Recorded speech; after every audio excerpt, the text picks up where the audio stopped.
आज की वीडियो हम ऋतुचर्या, इम्पोर्टेंस ऑफ ऋतुचर्या। कुछ लोगों को सर्दियाँ नहीं अच्छी लगती और कुछ लोगों को जो रेनी सीजन है उसमें कुछ स्किन डिजीज, एक्जिमा ऐसी प्रॉब्लम्स आती हैं। हर ऋतु में कुछ ना कुछ डिजीज फॉर्म होते हैं और ये जो डिजीज फॉर्म होते हैं इनका जो मुख्य कारण है वो आपकी तासीर, आपके डीएनए, आपकी बॉडी की प्रकृति से जुड़ा हुआ है। आयुर्वेद का मानना है हर सीजन में कुछ ना कुछ जो उसका प्रभाव है, अगर आपकी तासीर उसी प्रभाव वाली है, वैसी ही है, तो डेफिनेटली आपके रोग को एक शक्ति मिलती है।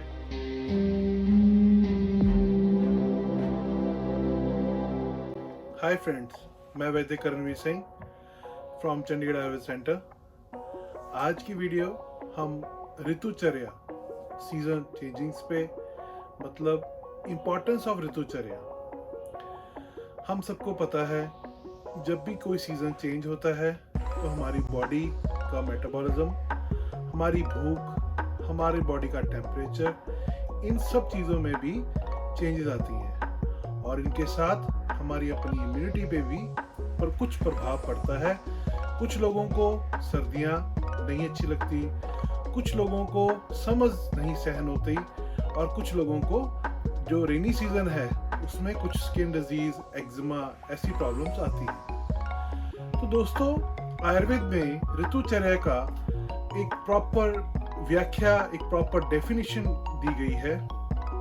हर ऋतु में कुछ ना कुछ डिजीज फॉर्म होते हैं और ये जो डिजीज फॉर्म होते हैं इनका जो मुख्य कारण है वो आपकी तासीर, आपके डीएनए, आपकी बॉडी की प्रकृति से जुड़ा हुआ है। जी हाँ, बहुत सारे लोग ये समझते हैं कि मुझे ये प्रॉब्लम हमेशा समझ में क्यों होती है। मेरे पास ऐसे क्वेश्चंस आते हैं जब वो ओपीडी में पेशेंट विजिट करता है कि वैद्य जी, मुझे सिर्फ समझ में ये तकलीफ बढ़ जाती है, जैसे उसको एसिडिटी या पेट में जलन, स्किन में जलन, ऐसी समस्याएं सिर्फ समझ में ही क्यों होती हैं? क्योंकि आयुर्वेद का मानना है हर सीजन में कुछ ना कुछ जो उसका प्रभाव है, अगर आपकी तासीर उसी प्रभाव वाली है, वैसी ही है, तो डेफिनेटली आपके रोग को एक शक्ति मिलती है जिससे आपकी रोग उस वक्त आप पर काफी प्रभावित होकर आपको प्रॉब्लम दे सकते हैं। फॉर एग्जाम्पल, अगर विंटर्स की बात करें, जैसे हम सबको पता है कि शरद ऋतु में हमारी अक्सर back pain, joint problems, body में लेजीनेस, ऐसी चीज़ों का सामना करना पड़ता है। क्या आप ये समझते हैं कि सबको तो नहीं ऐसा सामना करना पड़ता, कुछ % लोगों को ही ये प्रॉब्लम्स आती हैं? इसका मतलब या तो उसकी इम्यूनिटी कम है, इम्यूनिटी वीक है, या उसके मुख्य कारण उनका जो तासीर है वो विंटर सीजन के साथ मिलती हुई है। ज़्यादातर लोग कफ प्रकृति वालों को विंटर सीजन में ही ऐसी प्रॉब्लम्स खड़ी होती हैं। तो दोस्तों, इसका बहुत सिंपल उपाय है और इसी कारण से आयुर्वेद में ऋतुचर्या का एक प्रॉपर आपको डेफिनेशन मिलती है। बॉडी को तैयार करना, बॉडी को प्रिपेयर करना ऋतु के अनुसार, तभी हम हमेशा हर ऋतु में अपने क्लोथ से लेकर हमारे जो फूड पैटर्न है, हम जो खाते हैं, उसमें भी कुछ चेंजेस लेके आते हैं। जैसे पीनट्स या जो हमारे ऐसे ड्राई फ्रूट्स होते हैं, हम सर्दियों में उनको इजीली डाइजेस्ट करते हैं क्योंकि हमारी जो अग्नि है, डाइजेशन पावर है, सर्दियों में थोड़ी बेटर होती है। कंपैरेटिव वही चीज़ें हम समझ में या रेनी सीजन में नहीं ले पाते।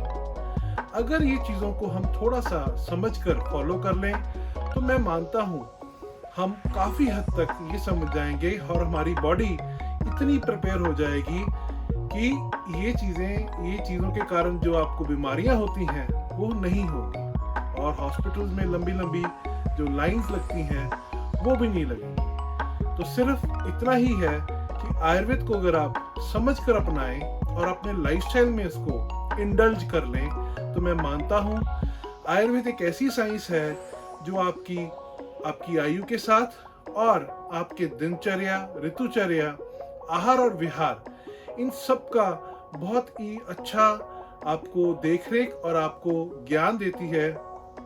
तो मैं इस वीडियो में तो सिर्फ आपको बताना चाह रहा था कि इम्पोर्टेंस ऑफ ऋतुचर्या है क्या, और अगर ऋतुचर्या के कारण आपको लगता है कि आपको कोई डिजीज फॉर्म हर ऋतु में, इसी ऋतु में होता है स्पेसिफिकली, तो मैं मानता हूँ तो आप किसी न किसी अच्छे वैद्य को अपनी प्रकृति, अपनी नाड़ी दिखाकर उसका उपचार करवाएं, और नहीं तो एटलीस्ट ऐसी कुछ चीज़ें अपनाएं जिससे कि आपकी इम्यूनिटी उस ऋतु दौरान अच्छी हो जाए, ताकि आपको वो बीमारी हर ऋतु में ना हो। तो मैं मानता हूँ आपको ये वीडियो अच्छी लगी होगी। अगर आपको ये पसंद आया तो हमारे चैनल को आप सब्सक्राइब करें, इस वीडियो को शेयर करें। मैं एक अच्छी वीडियो के साथ फिर मिलूंगा, तब तक के लिए धन्यवाद।